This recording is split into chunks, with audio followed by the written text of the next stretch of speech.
भीष्म पितामह की संपूर्ण कहानी पूर्व जन्म से मृत्यु तक आइए जानते हैं इस कहानी के माध्यम से। महाभारत के आदि पर्व के अनुसार एक बार पृथु आदि वसु अपनी पत्नियों के साथ मेरु पर्वत पर भ्रमण कर रहे थे। वहां वशिष्ठ ऋषि का आश्रम भी था। एक वसु पत्नी की दृष्टि ऋषि वशिष्ठ के आश्रम में बंधी नंदिनी नामक गाय पर पड़ी। उसने उसे अपने पति देव नामक वसु को दिखाया और कहा कि वो ये गाय अपनी सखियों के लिए चाहती हैं। पत्नी की बात मानकर देव ने अपने भाइयों के साथ उस गाय का हरण कर लिया। जब महर्षि वशिष्ठ अपने आश्रम पर आए तो उन्होंने दिव्य दृष्टि से सारी बात जान ली। वसुओं की इस कार्य से क्रोधित होकर ऋषि ने उन्हें मनुष्य योनि में जन्म लेने का श्राप दे दिया। जब सभी वशिष्ठ ऋषि वशिष्ठ से क्षमा मांगने आए तब ऋषि ने कहा कि तुम सभी वसुओं को तो शीघ्र ही मनुष्य योनि से मुक्ति मिल जाएगी, लेकिन इस देव नामक वसु को अपने कर्म भोगने के लिए बहुत दिनों तक पृथ्वी लोक पर रहना पड़ेगा। महाभारत के अनुसार देव नामक वसु ने गंगा पुत्र भीष्म के रूप में जन्म लिया। श्राप के प्रभाव से वे लंबे समय तक पृथ्वी पर रहे तथा अंत में इच्छा मृत्यु से प्राण त्यागे। कैसे हुआ भीष्म पितामह का जन्म, आइए जानते हैं। भीष्म पितामह के पिता का नाम राजा शांतनु था। एक बार शांतनु शिकार करते करते गंगा तट पर जा पहुंचे। उन्होंने वहां पर एक सुंदर स्त्री को देखा। उसके रूप को देखकर शांतनु उस पर मोहित हो गए। शांतनु ने उसका परिचय पूछते हुए उसे अपनी पत्नी बनने को कहा। उस स्त्री ने बात मान ली, लेकिन एक शर्त रखी कि आप कभी भी मुझे किसी भी काम के लिए रोकेंगे नहीं, अन्यथा उसी पल मैं आपको छोड़कर चली जाऊंगी। शांतनु ने यह शर्त स्वीकार कर ली थी तथा उस स्त्री से विवाह कर लिया। इस प्रकार दोनों का जीवन सुखपूर्वक बीतने लगा। समय बीतने पर शांतनु के यहाँ 7 पुत्रों ने जन्म लिया, लेकिन सभी पुत्रों को उस स्त्री ने गंगा नदी में डाल दिया। शांतनु यह देखकर भी कुछ नहीं कर पाए, क्योंकि उन्हें डर था कि यदि मैंने इससे इसका कारण पूछा तो यह मुझे छोड़कर चली जाएगी। 8वां पुत्र होने पर जब वह स्त्री उसे भी गंगा में बहाने जा रही थी तो शांतनु ने उसे रोका और पूछा कि वह ऐसा क्यों कर रही है। उस स्त्री ने बताया कि मैं देव नदी गंगा हूँ तथा जिन पुत्रों को मैंने नदी में डाला था वे सभी वसु थे, जिन्हें वशिष्ठ ऋषि ने श्राप दिया था। उन्हें मुक्त करने के लिए ही मैंने उन्हें नदी में प्रवाहित किया। आपने शर्त न मानते हुए मुझे रोका, इसलिए मैं अब जा रही हूँ। ऐसा कहकर गंगा शांतनु के 8वें पुत्र को लेकर अपने साथ चली गई। देवव्रत तथा भीष्म पितामह का असली नाम। गंगा जब शांतनु के 8वें पुत्र को साथ लेकर चली गई तो राजा शांतनु बहुत उदास रहने लगे। इस तरह थोड़ा और समय बीता। शांतनु एक दिन गंगा नदी के तट पर घूम रहे थे। वहां उन्होंने देखा कि गंगा में थोड़ा सा जल रह गया है और वह भी प्रवाहित नहीं हो रहा। इस रहस्य का पता लगाने के लिए जब शांतनु आगे गए तो उन्होंने देखा कि एक सुंदर व दिव्य युवक अस्त्रों का अभ्यास कर रहा है और उसने अपने बाणों के प्रभाव से गंगा की धारा को रोक दिया है। यह दृश्य देखकर शांतनु को बड़ा आश्चर्य हुआ। तभी वहां शांतनु की पत्नी गंगा प्रकट हुई और उन्होंने बताया कि यह युवक आपका 8वां पुत्र है। इसका नाम देवव्रत है। इसने वशिष्ठ ऋषियों से वेदों का अध्ययन किया है तथा परशुराम जी से इसने समस्त प्रकार के अस्त्र शस्त्रों को चलाने की कला सीखी है। यह श्रेष्ठ धनुधर है तथा इंद्र के समान इसका तेज है।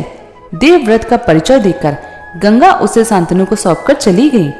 शांतनु देवव्रत को लेकर अपनी राजधानी में लेकर आए तथा शीघ्र ही उसे युवराज बना दिया। गंगा पुत्र देवव्रत ने अपने इच्छा व्यवहार के कारण शीघ्र प्रजा को अपना हितैषी बना लिया। एक दिन राजा शांतनु यमुना नदी के तट पर घूम रहे थे। तभी उन्हें वहां एक सुंदर युवती दिखाई दी।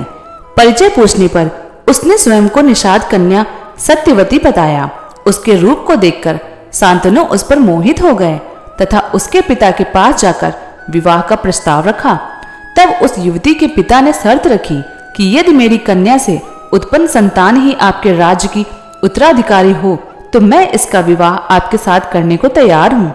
यह सुनकर शांतनु ने निषाद राज को इनकार कर दिया, क्योंकि वो पहले ही देवव्रत को युवराज बना चुके थे।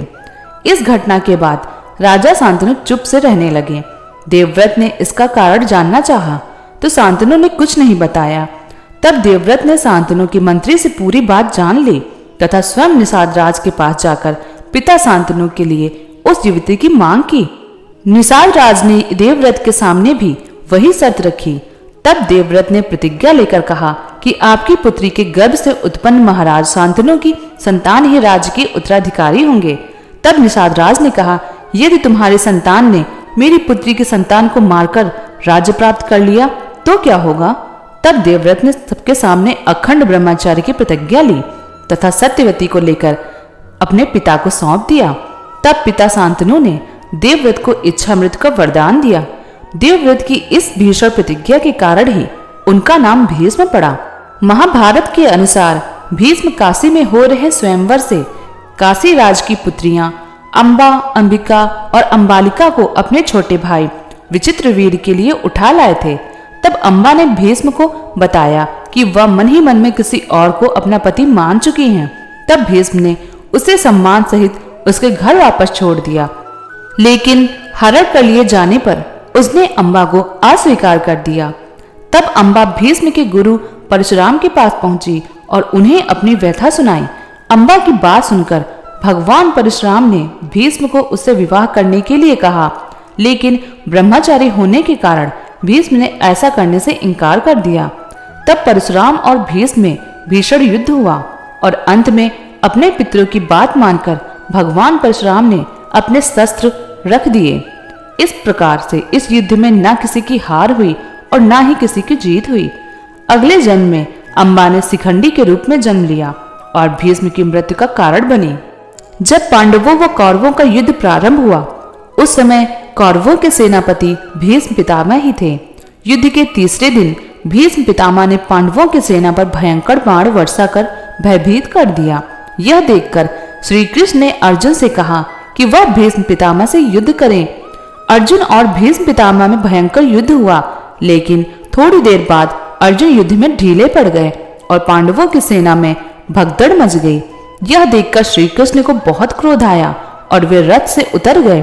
श्री कृष्ण ने अपने हाथ में सुदर्शन चक्र लेकर बड़ी तेजी से भीष्म की ओर झपटे। श्री कृष्ण के इस रूप को देखकर भीष्म बिल्कुल भी भयभीत नहीं हुए। भगवान श्री कृष्ण को ऐसा करते देख अर्जुन रोकने के लिए उनके पीछे दौड़े।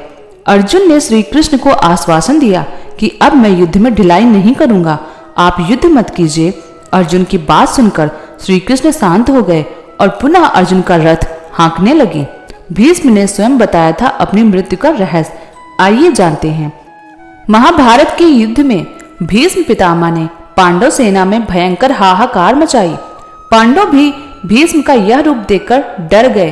तब उन्होंने भगवान श्री कृष्ण से भीष्म पितामह को हराने का उपाय पूछा। तब भगवान श्री कृष्ण ने कहा, यह उपाय तो स्वयं भीष्म ही बता सकते हैं।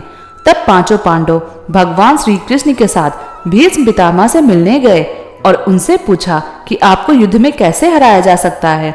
तब भीष्म ने बताया कि तुम्हारी सेना में जो शिखंडी है वह पहले एक स्त्री था, बाद में पुरुष बना।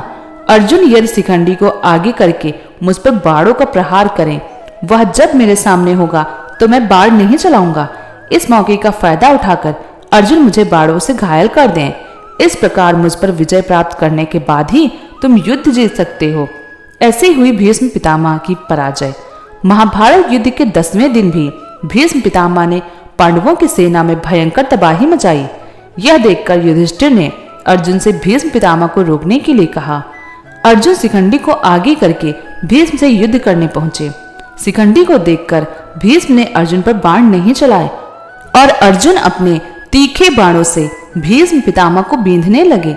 इस प्रकार बाणों से छलनी होकर भीष्म पितामह सूर्यास्त के समय अपने रथ से गिर गए। उस समय उनका मस्तक पूर्व दिशा की ओर था। उन्होंने देखा कि इस समय सूर्य अभी दक्षिणायन में है, अभी मृत्यु का उचित समय नहीं है, इसलिए उन्होंने उस समय अपने प्राणों को त्याग नहीं किया। युधिष्ठिर को दिया धर्म ज्ञान। महाभारत युद्ध की समाप्ति के बाद भगवान श्री कृष्ण ने युधिष्ठिर से कहा, इस समय भीष्म पितामह बाणों की सैया पर हैं। आप उनके पास चलकर उनके चरणों को प्रणाम कीजिए और आपके मन में जितने भी संदेह हों उनके बारे में पूछ लीजिए। श्री कृष्ण की बात मानकर युधिष्ठिर भीष्म पितामह के पास गए और उनसे धर्म, अर्थ, काम और मोक्ष का ज्ञान प्राप्त किया। युधिष्ठिर को ज्ञान देने के बाद भीष्म पितामह ने उनसे कहा कि अब तुम जाकर न्यायपूर्वक शासन करो।